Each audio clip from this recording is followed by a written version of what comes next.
समुद्र में जो पेड़ होते हैं, मछली उस पर डिलीवरी करती है, अंडे वहाँ देती है वो। तो जल की मछली तरवर व्याई। अब ऐसे देखने में तो अचंभा लगता है, लेकिन बात सच है कि ईश्वर की प्रकृति में कुछ भी हो सकता है, सब कुछ संभव है। और वैसे अगर देखा जाए तो इंसान का आधार जो है वो कितना अजीब सा है कि वो संसार में अपना सुख मानता है, संसार को सच्चा मानता है और पूरा समय उसी से प्रीत लगा के बैठा रहता है।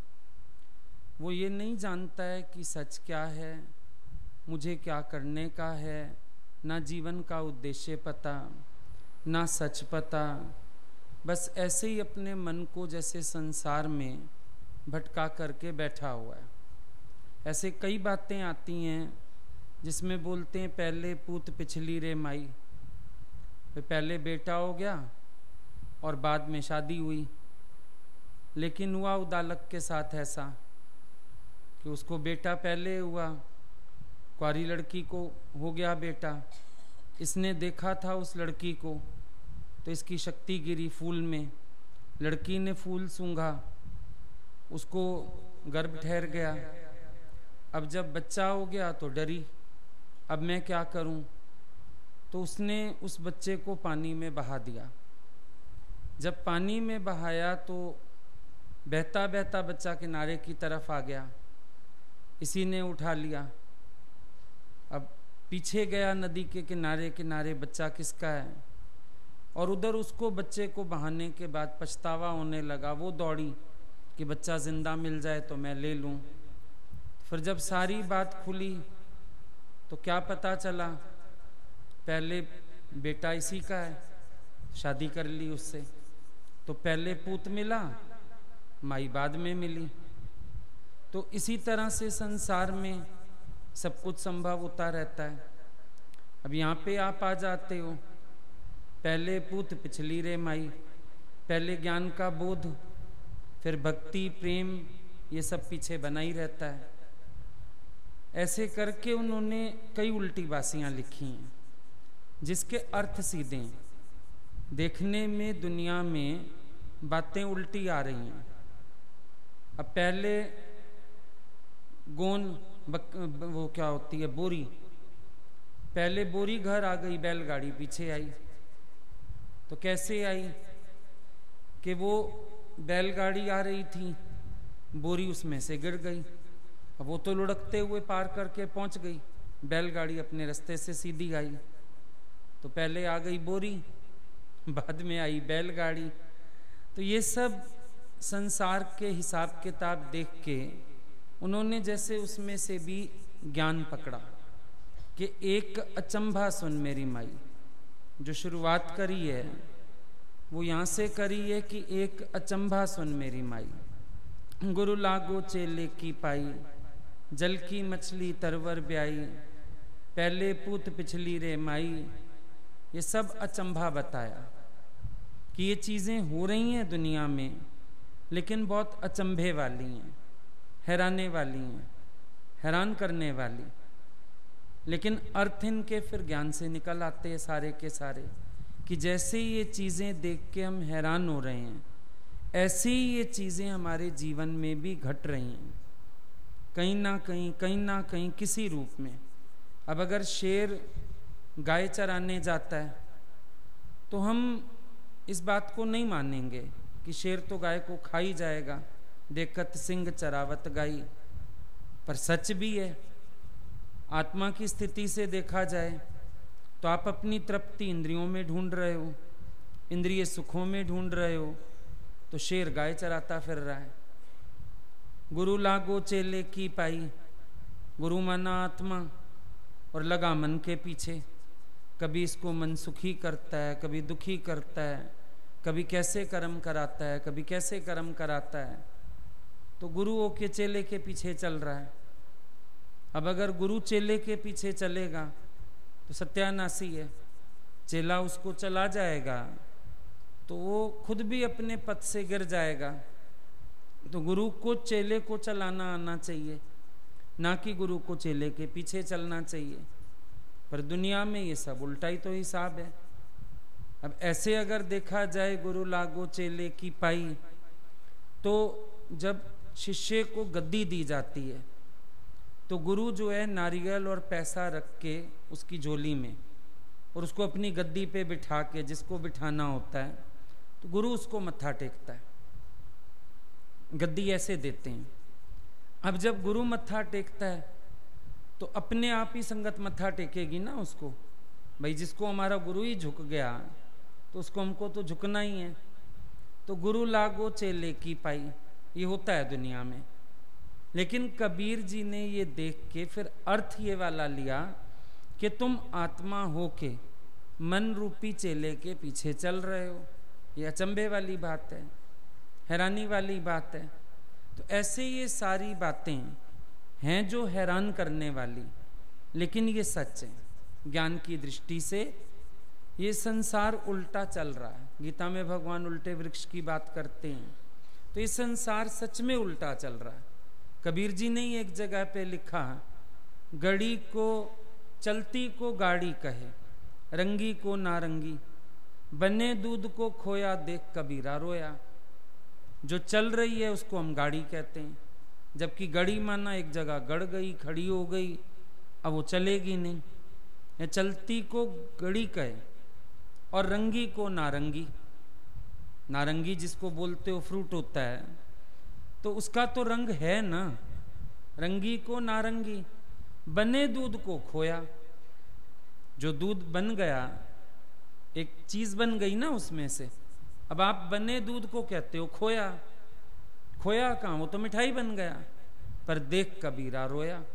कबीर संसार की ये उल्टी बातें देख के रोता है कि ये दुनिया का कैसा दस्तूर है, कैसा हिसाब किताब है। ये लोग हर चीज को उल्टा करके ही कह रहे हैं। अब आप देखो ना, स्वधर्म क्या है इंसान का।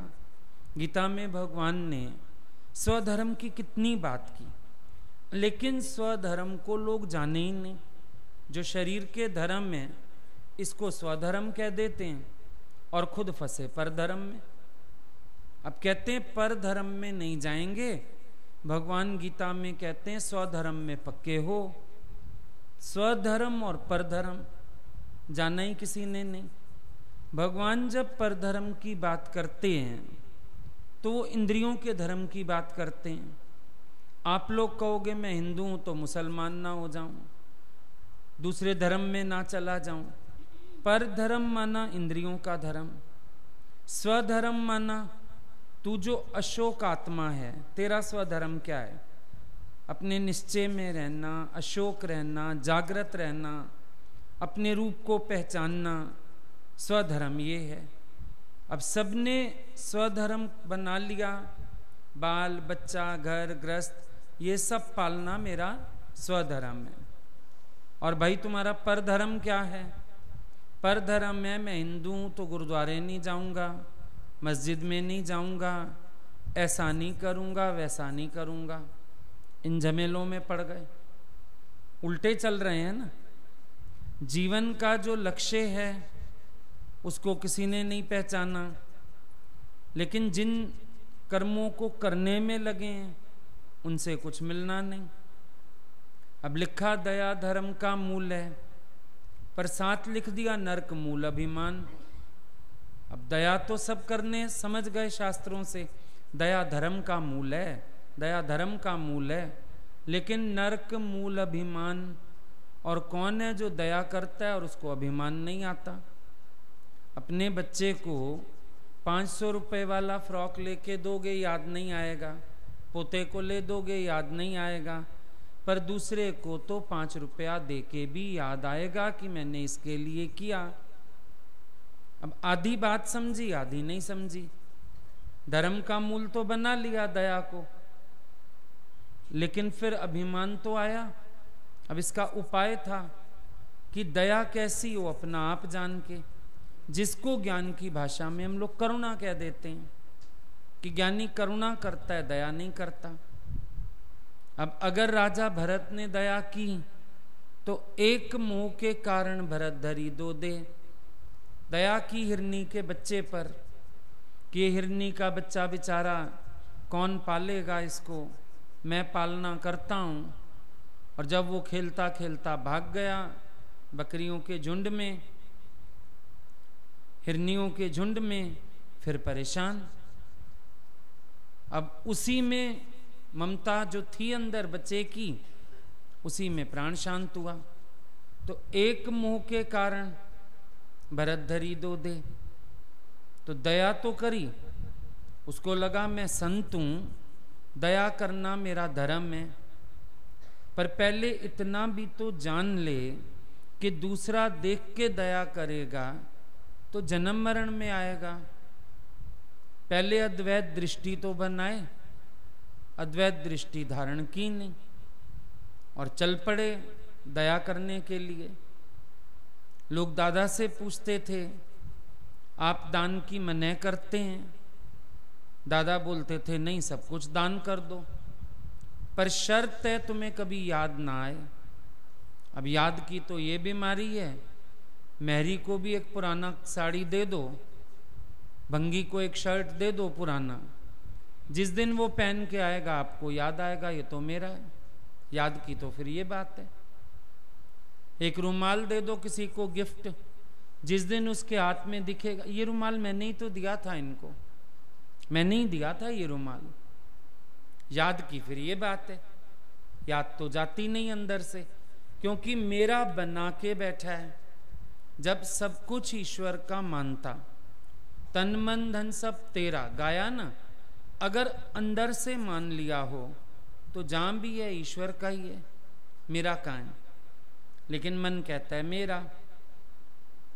अब आपको किसी ने एक दिन के लिए ड्रेस दी, समझो आप आए, मैंने आपको कहा रह जाओ, अब मेरे पास तो कपड़े नहीं हैं, अच्छा किसी का सूट ले लो, चलो आपने ले लिया, पहन लिया। अब आप अगले को कहते हो भाई तेरा सूट दे रही हूँ वापस ले रख, वो कहती है नहीं आंटी आगे किसी को दे दीजिए, मुझे ना चाहिए नहीं है, आप किसी को भी दे दो, भंगी को दे दो, किसको दे दो, मुझे अब नहीं पहनना ये, या मुझे सूट नहीं कर रहा है, जो भी वॉट एवर रीज़न कुछ भी हो। अब अगला कहता है आगे दे दो, क्या उसको देने का आपको अहंकार आएगा? अगर सब कुछ ईश्वर का मानते हैं, फिर कुछ भी हो जाए, फिर अभिमान किस चीज़ का? अभिमान आएगा ही नहीं। अच्छी से अच्छी चीज देने में भी आपको ऐसे ऐसे नहीं होगा। जब है ही सब ईश्वर का, मैंने इस्तेमाल किया क्या, तूने इस्तेमाल किया तो क्या, ख्याल ही नहीं आएगा। अब ब्रह्मज्ञानी का सर्वस्व अर्पण हो जाता है, लेकिन अभिमान नहीं है। एक बेटा और बाप सड़क से जा रहे थे, उधर बैठा हुआ था भिखारी। अब भिखारी को देख के बच्चे ने थोड़ा ऑब्जर्वेशन करते, छोटे बच्चे, देखा कोई तो सिक्के डाल जा रहा है, एक आदमी नोट डाल गया। बच्चा बोलता है बाप को, देखो अंधा भिखारी है ना, इन अंकल ने पागल बनाया, उनको कागज का टुकड़ा फेंक के चले गए, बाकी लोग तो पैसे डाल गए। उसको ये पता था पैसों से तो चीज आती है और कागज तो फेंकना होता है, वो नहीं जानता ना कागज की कीमत। ऐसे ब्रह्मज्ञानी तन मन धन का दान कर देता है, लेकिन दुनिया वाले हैं छोटे बच्चों की तरह। वो क्या सोचते हैं कि ब्रह्मज्ञानी कुछ कर्म नहीं करता बाहर का, हम देखो दान दे रहे हैं, पुण्य कर रहे हैं, कटोरी आटे की दान करते हैं, केले रखाते हैं शिवालय पे जाके, आम खरबूजा आता है तो पहला मंदिर में दे आते हैं, हम बड़े दानी हैं। ब्रह्मज्ञानी तो कुछ नहीं करता है। ब्रह्मज्ञानी का तन मन धन स्वा हो गया, तुम्हें अकल ही नहीं आएगी, लेकिन अहंकार नहीं किया। तुम दिखावे का एक खरबूजा तो रखा है, ज्ञानी तो रोज सबसे बांट के खा रहा है। कोई आ जाए, तुम भी खाओ, तुम भी खाओ, तुम भी खाओ, एक चाय का कप भी पीते हैं इकट्ठे, तो कहते हैं ना सबको भी जो चीज है थोड़ी थोड़ी भी बांट के सब खाते हैं, तो ज्ञानी का दान हो गया ना। जो सारा वो खा सकता था उसने सबसे बांट के खा लिया, लेकिन लोगों को दान समझ नहीं आया। और मजा ये ज्ञानी को अहंकार नहीं आया, ये मजा है, तन मन धन सब लग गया, लेकिन अहंकार नहीं। आज समझो हम लोग चले, अभी हरिद्वार ही चले, तो नेचुरली सब अपने अपने खर्चे से गए हम लोग।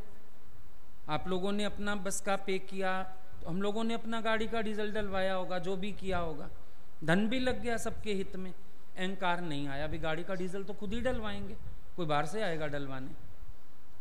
अहंकार भी नहीं आया, अब दूसरे शहरों में ही जाते हैं, कहाँ कहाँ तक जाना हो जाता है गाड़ी पे, तो गाड़ी की मेंटेनेंस भी है, डीजल भी है, खर्चा तो होता है, तन भी घिसता है, मन भी रख के बैठो सब में, धन भी लगाओ, लेकिन अहंकार नहीं है, क्योंकि फिर लगता है हम तो अपने लिए मेहनत कर रहे हैं, ये तो गुरु का हुक्म मान के हम रटन कर रहे हैं, हम तो उनकी प्रसन्नता के लिए कार्य कर रहे हैं।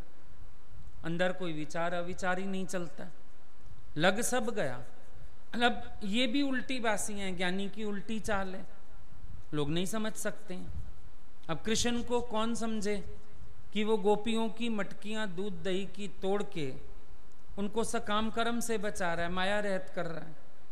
लोगों को लगता है ज्ञानी उल्टे हैं और ज्ञानी को लगता है दुनिया उल्टी है। चक्कर ये है, दुनिया के लोग जो कर रहे हैं ज्ञानी को लगता है वो उल्टे हैं, और दुनिया वालों को लगता है ज्ञानी उल्टे हैं। देखो शादी तो करनी चाहिए, फलाना काम तो करना चाहिए, लोगों को ये सब सीधा लगता है। ज्ञानी को लगता है नहीं, पहले परमात्मा को पाना चाहिए, जीवन का उद्देश्य ये है। लोग सोचते हैं उद्देश्य है खाओ पियो बड़े हो जाओ, पढ़ाई करो, फिर शादियां करो, फिर बच्चे करो, देखा भरा पूरा जीवन, बड़े खुश होते हैं। कोई बुढ़ा होके मरे, इसको सोने की सीढ़ी दे दो, इसकी अर्थी सजाओ, इसका ढोल बजाओ, क्या कर गया वो, क्या कर गया? जो वो करके गया उससे अधिक तो सुअर ने किया, कुत्ते ने किया।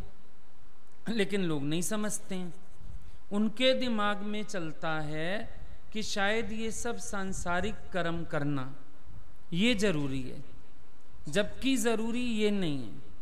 तो उल्टी बासियां हो गई एक दूसरे के लिए। मीरा के एक जगह लिखती है, दुनिया कहती मुझको पागल, मैं कहती दुनिया है पागल, अब तुम ही बता दो कौन है पागल। हरि भगत भी पागल देखे।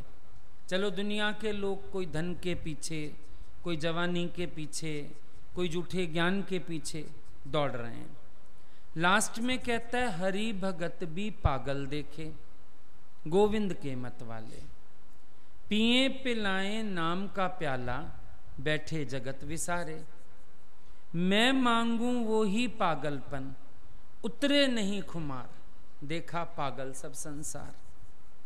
अब दुनिया की दृष्टि में आप लोग पागल हो, अपने ही घर में पूछ लो बाल बच्चों से, औरों से, अरे सत्संग तो तुम्हारे घर के पास भी होता है, अब तो आप इतना सुन चुकी हैं, आप भी सत्संग कर सकते हैं, फिर आप क्यों जाते हो?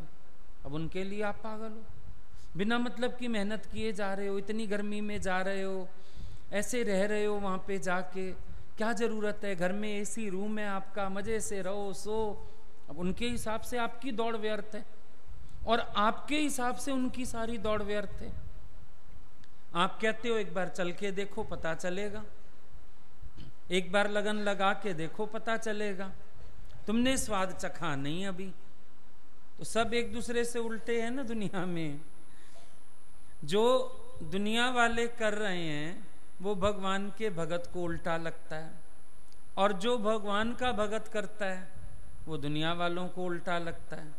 जहाँ ज्ञानी का दिन वहाँ अज्ञानी की रात, जहाँ अज्ञानी का दिन वहाँ ज्ञानी की रात, दोनों अपोजिट हैं एकदम एक दूसरे से। ज्ञानी को कोई समझ ही नहीं पाता है। अब कहाँ निष्काम की बात चलती है तो लोग निष्काम समझते हैं सत्संग करने को, ये निष्काम है, हमने भी सत्संग बनाया, हमारे भी इतने प्रेमी हो गए। निष्काम ये है ही नहीं। निष्काम एक आत्मा की स्थिति का नाम है, और निष्काम होती है गुरु भक्ति, जिसमें बिना वापसी की चाह के हम अपने आप को गुरु के आगे मिटा डालते हैं। निष्काम उसका अर्थ होता है। अब कितना डिफरेंस हो गया। अभी कल परसों गीता भगवान ने कितना अच्छा बता रहे थे, बोले कि अगर तुम गुरु के नजदीक होते हो तो सत्संग की माया से भी परे होते हो, पर जब सत्संगी नजदीक आ जाएंगे तुम्हारी गुरु से दूरी बन जाएगी। अब निष्काम का अर्थ देखो कहाँ टिकता है जाके, लेकिन लोगों ने निष्काम का अर्थ क्या बना लिया। कितना खोल खोल के बता रहे थे कि गुरु का संग करने के लिए मन मुसीबतें दिखाएगा और सत्संगियों को साथ लेके 4 दिन घुमाएंगे कहीं भी। फर्क होता है ना। तो ये क्या है, ये सब उल्टा उठा लेते हैं। ज्ञानी को हमारे कर्म उल्टे नजर आ रहे हैं, वो वहां से भी सीख रहा है। अब कबीर जी ने सब सीख लिया उल्टी बासियां बोल के, और लोग कबीर के आदर्श से भी नहीं सीखे। लोगों ने कबीर जी को भी सताया, लोगों ने उनके लिए भी तरह तरह की बातें की। ये अंतर हो जाता है। जो सब चल रहे हैं संसार वाले चाल, सारी तो उल्टी है। आखिर में हाथ क्या आता है? कुछ भी नहीं। ज्ञानी का जीवन भी सफल हो गया, आनंद में भी जिया, निष्काम होके भी रहा, और संसार में जिनके लिए किया कांधी ना आया कम, काम तो कुछ नहीं आएगा। अब बैठे हैं स्वामी शिवानंद और निकला एक बच्चा, वो स्कूल जा रहा था। तो स्कूल जा रहा है तो उसको बुला के पूछते हैं, स्वामी साहब, शिवानंद नहीं थे, स्वामी साहब थे, बुला के पूछते हैं बच्चे को, इधर आओ बेटा, कहाँ जा रहे हो? मैं स्कूल जा रहा हूँ। स्कूल जा रहे हो? क्या करोगे स्कूल जाके? मैं पढ़ूंगा लिखूंगा, फिर नौकरी करूंगा, फिर शादी करूंगा, फिर मेरे बच्चे होंगे। अच्छा, उसके बाद बच्चों को पढ़ाऊंगा, उनकी शादी कराऊंगा, उनके भी बच्चे होंगे, फिर मैं मर जाऊंगा। तो स्वामी साहब बोलते हैं, अच्छा ये सारी मरने की तैयारी हो रही है। अब ये व्यंग्य नहीं था, वो अपनी सरलता में सोचने बैठ गए कि ये जीव मरने की तैयारी कर रहा है इतनी मेहनत करके। ये जो इतना सब पापड़ बेलेगा और आखिर कहता है मर जाऊंगा, तो ये जीव क्या कर रहा है? मरने की तैयारी।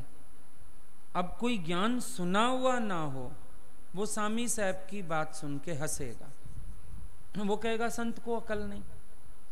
पर जिन्होंने सच समझा है, संतों की भाषा समझी है, वो समझेंगे तो संत हर वक्त कैसे जागृत रहते हैं। उन्होंने बच्चे की एक छोटी सी दिनचर्या से भी बोध प्राप्त कर लिया, जागृत हो गए हैं कि अच्छा ऐसा भी खेल होता है कि ये एक बच्चे के दिमाग में इन्होंने क्या उद्देश्य बिठा रखा है जिसमें ईश्वर का कोई स्थान ही नहीं। तो उल्टी हो गई ना बातें। अब लोग कह रहे हैं हम सीधे रास्ते हैं, संत कह रहे हैं ये उल्टा रास्ता है। दुखी सो संसार में जो उल्टे मार्ग जाए। अब उल्टा मार्ग कौन सा है भाई? उल्टा मार्ग कौन सा है? संसार का मार्ग।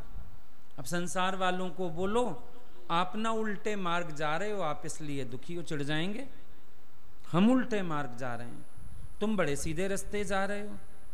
इतना हमारा सनातन धर्म, हमने हमारे पूर्वज पूजते आ रहे हैं, राम जी को, कृष्ण जी को, फलाने को। तुम मंदिर नहीं जाते, तुम मत्था नहीं टेकते, तुम चुटकी आटे की दान नहीं करते, तुम ब्राह्मण नहीं बुलाते। उनके लिए तो हम लोगों की उल्टी चालें हैं। पर हमको देख के क्या समझ में आता है कि तुम चित्र ही चित्र पूजे जा रहे हो, चरित्र तो समझ नहीं रहे हो।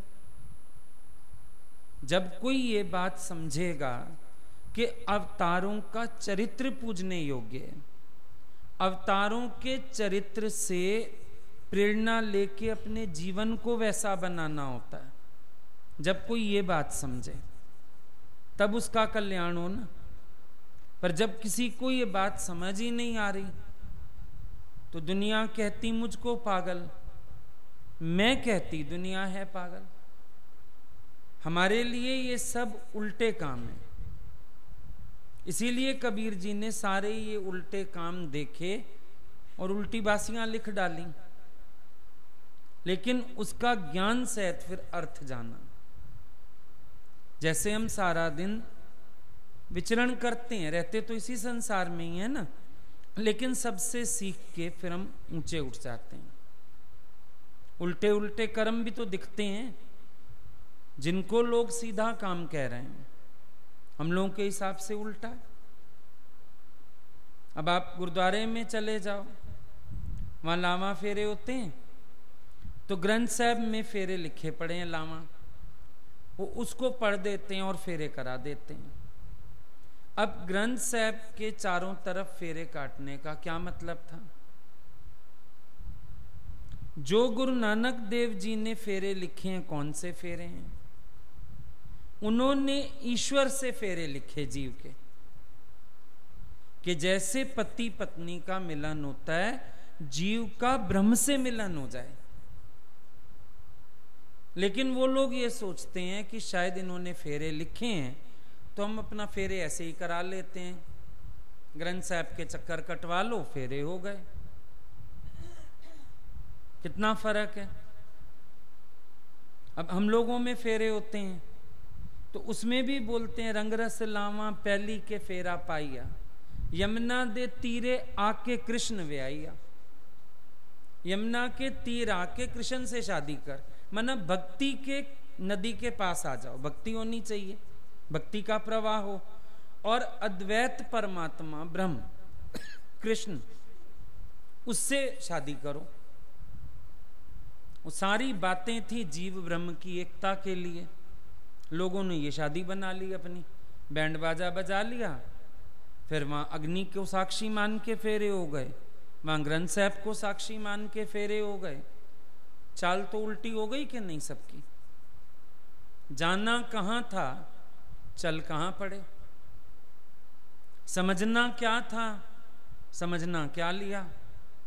उल्टे उल्टे काम कर रहे हैं ना सारे। ये तो कबीर ने तो 2-4 लिखी हैं, अगर हम लोग बैठ के उल्टी बासियां लिखें तो अंत ही नहीं है। जीव की मति उल्टी है, बिल्कुल उल्टा पैदा हुआ, उल्टे ही कर्म करता है सारे के सारे। सिर्फ सीधा खड़ा होना सीखे, लेकिन सीधा खड़ा होके भी उल्टा चल रहा। जा तो उल्टी दिशा में ही रहा है ना। कहां जा रही है जीवन सबकी, ढूंढ के देख लो। सबकी जीवन विपरीत दिशा में जा रही है। दूध छाछ छूट गया आपसे, कोल्ड ड्रिंक पी रहे हो, शराबें पी रहे हो। अच्छा भला अनाज भगवान ने दिया, वो छूट गया इंसान से, उल्टी उल्टी चीजें खा रहा है। बीमार होने के साधन कर रहा है। क्या कर रहा है? सारे कर्म उल्टे हैं, कोई कर्म सीधा है,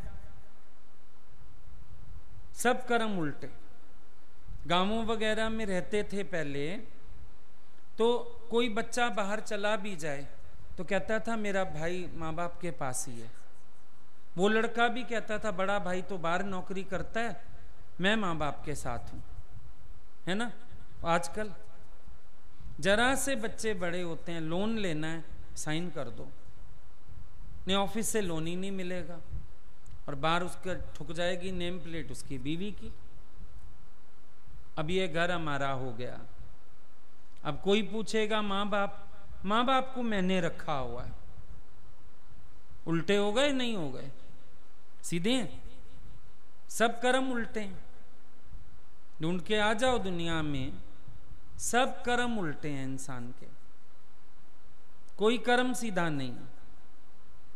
हर चीज उल्टी, खान पान उल्टा, पहनना उल्टा, घूमना उल्टा, हर काम उल्टा है। मॉर्निंग वॉक के लिए टाइम नहीं है।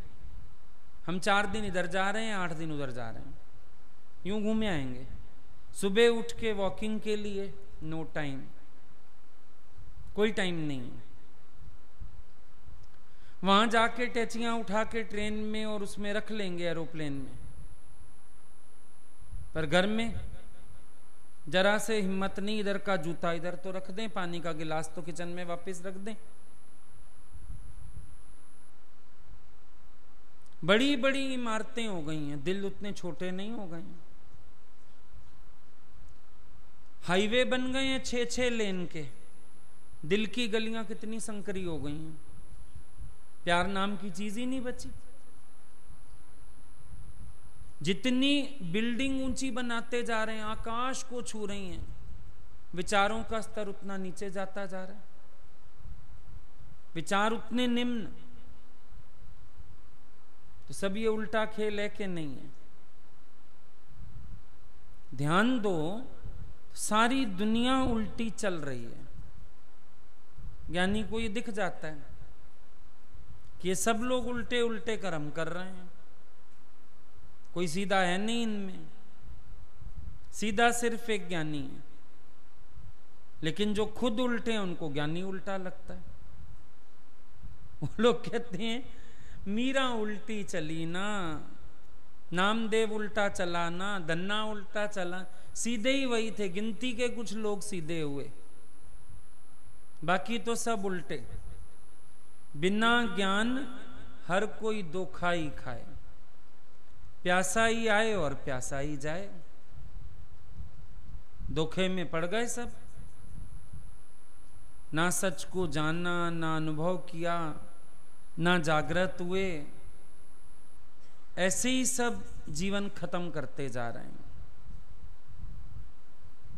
अब उम्र देखो, उम्र घट रही है और क्या बोलते हैं, उम्र बढ़ रही है।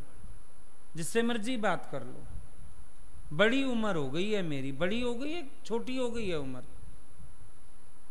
इतनी सारी बिता ली, 70 साल, 80 साल, 90 साल, मेरी इतनी बड़ी उम्र हो गई है, 80 साल की हूं। छोटी उम्र हो गई है, बड़ी कहां हो गई है? मोमबत्ती जितनी जल गई, छोटी हो गई बड़ी हो गई? कहेंगे मोमबत्ती तो छोटी हो गई, तुम बड़े हो गए। तुम भी छोटे हो रहे हो। आयु घटती घटती जाए, तृष्णा बढ़ती बढ़ती जाए। आयु घट रही है, तृष्णा दिन दिन बढ़ रही है। ये भी चाहिए, ये भी चाहिए, होना ये चाहिए, ज्ञान सुन के सिमटाओ, कुछ नहीं चाहिए। लेकिन इंसान को बढ़ता है। ज्यों ज्यों इंसान मैच्योर हो, उल्टा उसका सामान घटना चाहिए ना। कम में भी गुजारा होता है, लेकिन आप ज्यों बड़े होते हो आपकी सृष्टि फैलती है। सब तो उल्टा चल रहा है दुनिया में। इसको सीधा करना पड़ेगा, विचार करना पड़ेगा। तब ज्ञानी बोलते हैं कि ये उल्टा है खेल सारा। अब स्विमिंग करने जाओ, वो ऐसे सुला देते हैं पानी पर आराम से, जैसे आप बेड पे सो रहे हो। पानी पर ऐसा सोया जा सकता है? अब सुन के हैरानी लगेगी, ऐसे कैसे कोई सो सकता है? लेकिन होता है, सिखा देते हैं ऐसा। बॉडी को इतना हल्का करना सिखा देते हैं। वहां से भी ज्ञान समझ में आता है ना, कि भले लोग भवजल कहें, पर आसन कबीर लगाए रे राम। ज्ञानी तो उस पे भी आसन टिका के सो जाता है आराम से। जैसे आप बेड पे सोते हो, तैराक जो है वो पानी पे सो जाता है। पौना पौना घंटा, एक एक घंटा आराम से आंखें बंद करके लेटे रहते हैं। वो पानी धीरे धीरे घुमाता रहता है, इधर इधर इधर इधर। स्विमिंग पूल में लेटे रहते हैं आराम से। अब हमें लग रही है बात उल्टी, लेकिन बात तो सीधी है। और सिद्धांत कितना अच्छा निकलता है कि ऐसे ही संसार में न्यारा होके रहा जा सकता है। इतनी भारी बॉडी बस हल्का करने की आर्ट आ जाए तो आप पानी पे सो जाओ। तनाव होगा जरा सा भी तो डूब जाओगे। तनाव नहीं होना चाहिए। रिलैक्सेशन, शवासन, रिलैक्सेशन, जीते जी शव होना आ जाए। सारे आसन करके थकान हो गई, शव आसन करके विश्राम आ गया।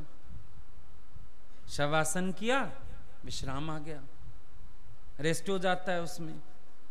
तो जीते जी जो शव हो गया, सारी खेचल से छूट के और अंदर से आराम में आ गया। हर बात से छूटा हुआ है वो। अब लोग कहेंगे उल्टा। उल्टा कहां है, सीधा है। लोगों ने बोला काशी करवट लो, काशी में मरोगे तो मुक्त होगे। कबीर जी ने बोला मैं मगर में प्राण छोड़ूंगा, जाना ही नहीं काशी में। वो काशी से उल्टा मगर चले गए। अब लोगों के लिए बात उल्टी है। पर कबीर जी कहते हैं कि अगर अंदर निश्चय स्ट्रांग है तो कोई फर्क नहीं पड़ता काशी है या मगर है। पर अगर अंदर से ही अपने को जीव मान रहे हो, कर्म का कर्ता मान रहे हो, तो चाहे काशी में भी मरो जाके, कर्म तो तुम्हें जन्म मरण में घसीटेंगे ही घसीटेंगे। स्थान से क्या फर्क पड़ता है, हृदय के भाव से फर्क पड़ता है ना। अब भगवान की पूजा होती है मंदिर में, चमड़ा नहीं लाओ, चमड़ा नहीं लाओ, पर चमड़े की ढोलक तो है वहां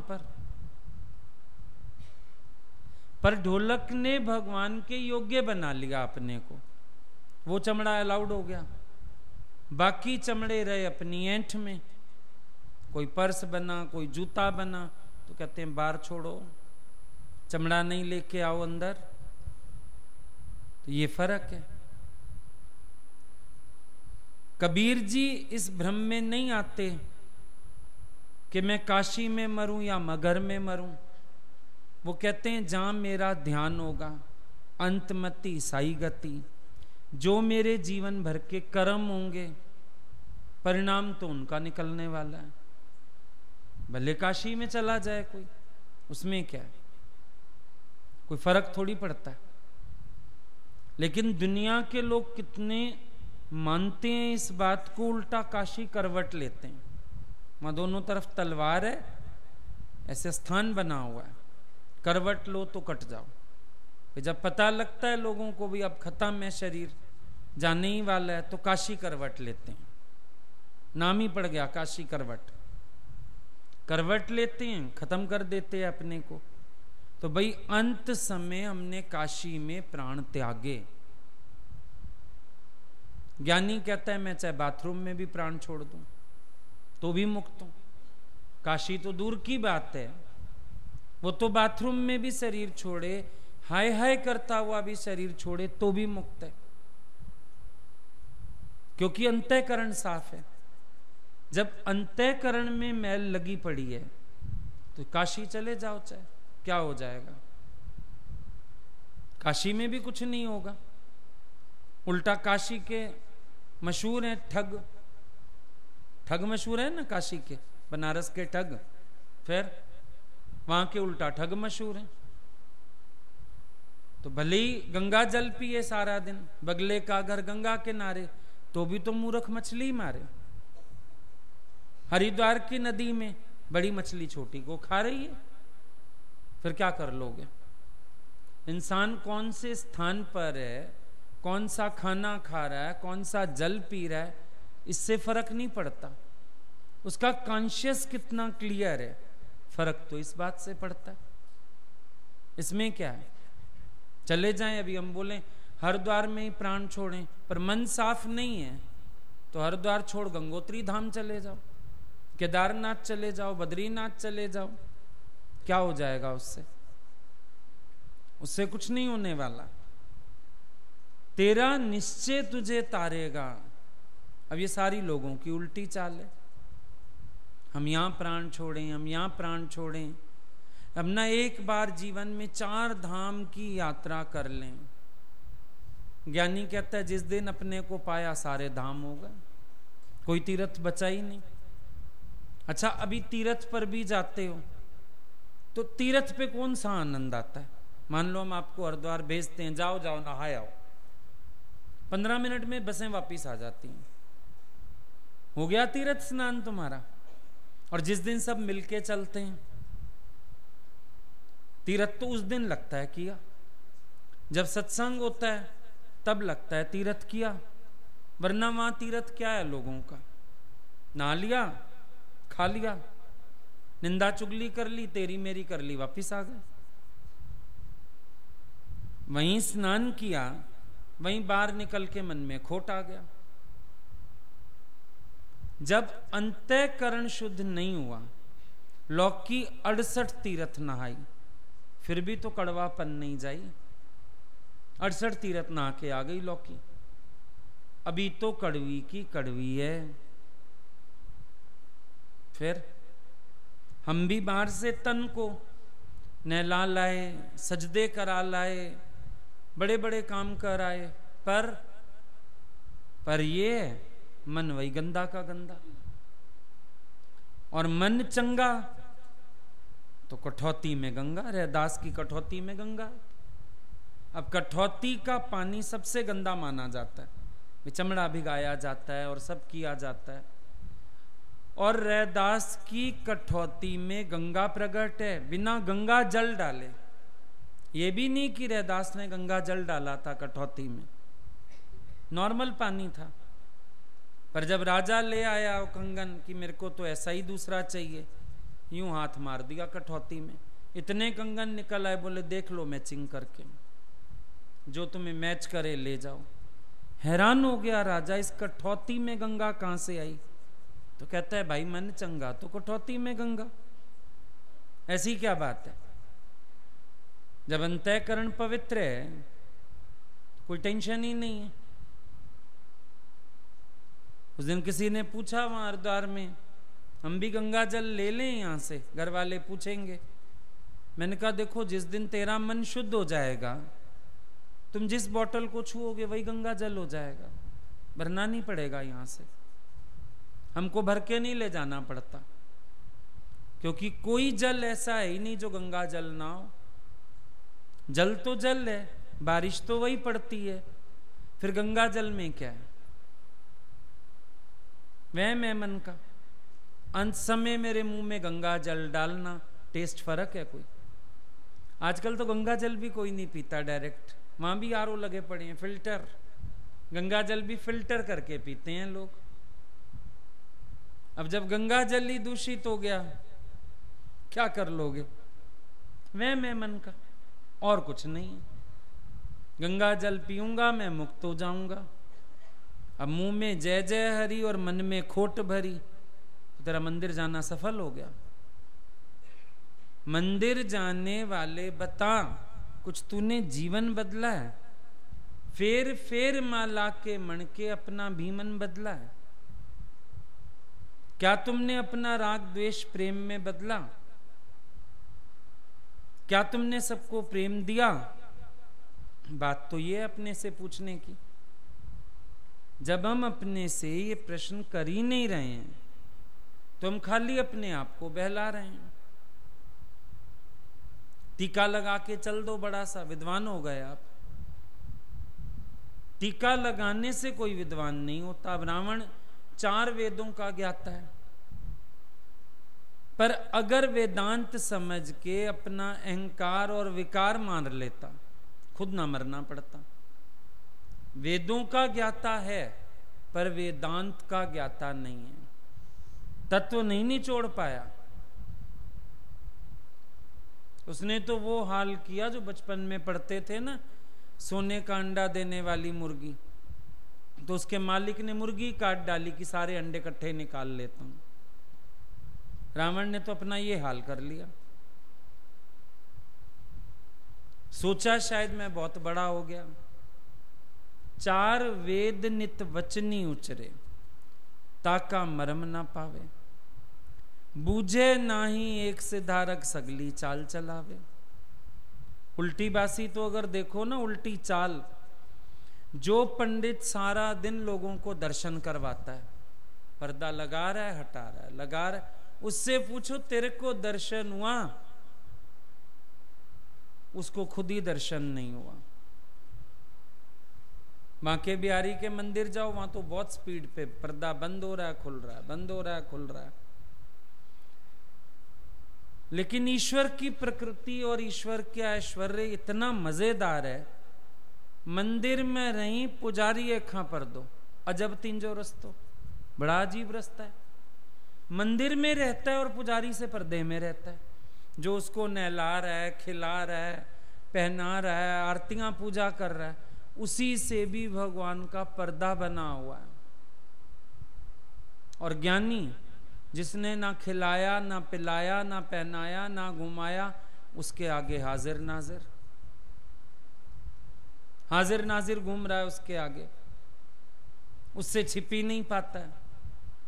वो जहां मर्जी आंख घुमा ले उधर ही प्रकट कर लेता है ब्रह्म को। लोग नहीं समझ पाते। वो कहते हैं ज्ञानी बाहर से कर्म क्यों नहीं करता। उदो सिखाने लगा गोपियों को, बंदगी करो, भक्ति करो, कृष्ण का रूप जानो। वो हंसने लगी, बोला ये इश्क वालों ने कब वक्त देखा, तेरी पूजा में पाबंदियां हैं। भैया हमको ये पाबंदी वाला काम नहीं करना। क्यों करें पाबंदियां? अभी हम लोग चले तो कोई पाबंदी थी? सुबह 6 बजे भी मौज कर रहे हैं, रात को 9 बजे भी मौज कर रहे हैं। सोचते होंगे पास पड़ोस तो सारे मंदिर टिकाने थे, वो सोचते होंगे बेचारे इन लोगों का कैसा मार गया, कौन समझे। जब मन आ रहा है खा लेते हैं, जब मन आता है भक्ति कर लेते हैं। जहां मर्जी नीलधारा पहुंच जाएं, कहां पहुंच जाएं, वहीं शुरू हो गए। ना कोई मूर्ति रखी, ना कोई जोत जलाई, ना कोई भगवान पुकारा। तो इश्क वालों ने कब वक्त देखा। हमें अभी याद आ रही है तुम्हारी, हम क्यों इंतजार करें? मंदिर खुलेगा, पर्दा हटेगा। हम मंदिर अपने आप ही बना लेते हैं जहां बैठते हैं, जरूरत ही नहीं पड़ती। और बेपर्दे मंदिर बनाया, ना दीवारें ना पर्दे, ऐसा मंदिर बनाया चारों तरफ से खुला। नहीं, नानक देव को तो कहना पड़ा, जित वल खुदा दा घर नहीं साडी लत्तां उधर वल कर दे। हाजी चरण घुमावे, मक्का घुमदा जावे। ये हालत हुई ना काबे में। तो चारों दिशाओं में भगवान है, पहाड़ों में, नदियों में, जहां बैठ जाओ। तो गोपियां कहती हैं इश्क वालों ने कब वक्त देखा, तेरी पूजा में पाबंदियां। अब उनके घर दूध दही का बिजनेस है, उनको रोज मक्खन बनाना है, वो मक्खन निकाल के रखती हैं कृष्ण के लिए। तुम सब इतने पागल हो, उनकी नकल करके मक्खन खिलाओगे, आता ही नहीं खाने वो। तो अपने भाव से कुछ लाना। भिलनी के अपने बेर हैं, गोपियों का अपना मक्खन है। तुम कहोगे नहीं मक्खन खिलाएंगे भगवान को ना, जन्माष्टमी आएगी सब कटोरियां उठा लाएंगे, मक्खन खिलाएंगे आपको, क्यों खाएं? वो कृष्ण के समय में खाया ना, उस अवतार में खाया, अभी क्यों? अब हम धोती पहनते हैं क्या, पीतांबर पहनते हैं क्या, फिर मक्खन क्यों खाने लगे? अब हम गाय चराते हैं क्या, अब तुम सबको चराते हैं। अब गाय थोड़ी है अब, फिर। लेकिन तुम लोगों को नकल की आदत है, उल्टी बासियां इसीलिए ज्ञानी को दिखती हैं। हम भी मक्खन नहीं खिलाएंगे, क्यों? तुम वड़ा पाव खिलाओ, तुम चाउमीन खिलाओ, जो भगवान को पसंद आए वो खिलाओ, जो तेरे घर में हो तू वो खिला ना। प्रभु भावना दा भुखा, भुखा नहीं हो चीज दा, जिदा मन होवे शुद्ध ओदे उत्ते रीझदा। अब किसी बेचारे की मक्खन की हैसियत नहीं है, वो तो भगवान को कुछ खिलाए ही ना। ये कोई बात है? उस दिन किसी ने 10-10 के नोट भेजे, 2-3 ऐसे एक लिफाफे में बंद करके, और बोला यज्ञ है, दादाजी का यज्ञ था शायद, तो बोला हमारा मन है उस यज्ञ में डाल दिया जाए। मैंने सबसे पहले अलग निकाल के रखे, मैंने कहा ये जरूर डाल दो उसमें। अगले की भावना बड़ी है, इतने गरीब हैं, उनको बेचारों को अपने बच्चे को भी एक टॉफी के लिए तरसाना पड़ता है। पर ऐसा व्यक्ति अगर 2-10 के नोट भी भेज रहा है, तो उसका जो भाव है वो बहुत बड़ा है। बात ये नहीं है तुम बोलोगे 10-20 रुपए से क्या होगा, जहां लाखों खर्च होता है, क्यों नहीं होगा? लाख भी तो 10-10 जोड़ के बने ना, और क्या पता किसके भाव की कितनी बड़ी बरकत है, पता नहीं किसके सदके कितना बड़ा यज्ञ हो जाता है। अगर भगवान के पात्र अक्षय पात्र हो सकते हैं, क्या उसके भक्त की भावना एक 10 के नोट को 1000 का नहीं बना सकती, लाख का नहीं बना सकती? बात तो भावना की है ना। तो गोपियों ने ना तो किसी की नकल की, ना उन्होंने ये माना कि हम समय की बंदगी करेंगे जब हमें टाइम मिलेगा। वो कहती हैं पुजारी खोले पर्दा 5 बजे, बंद कर दे 12 बजे। अब हम तो फ्री 12 बजे हुई, तो अब हम क्या करें? तो हम 12 बजे कृष्ण से खेलने जाएंगी। जाती थी ना कृष्ण के घर में, कोई किस समय जा रही है, कोई किस समय जा रही है, कोई रोक टोक थी क्या? फिर भगवान की बंदगी क्या है? उसमें लकीरें नहीं होती हैं। तो गोपियों ने मना कर दिया, इश्क वालों ने कब वक्त देखा, तेरी पूजा में पाबंदियां हैं। हम नहीं करते पाबंदी वाली पूजा, क्योंकि पूजा करें तो पाबंदियां आ जाएं। पर हम तो प्रेम करते हैं भगवान से, हमारा प्रेम है भगवान से। हम भगवान से खेलती हैं, खिलाती हैं, उनको सुख देती हैं, हमारी यही पूजा है।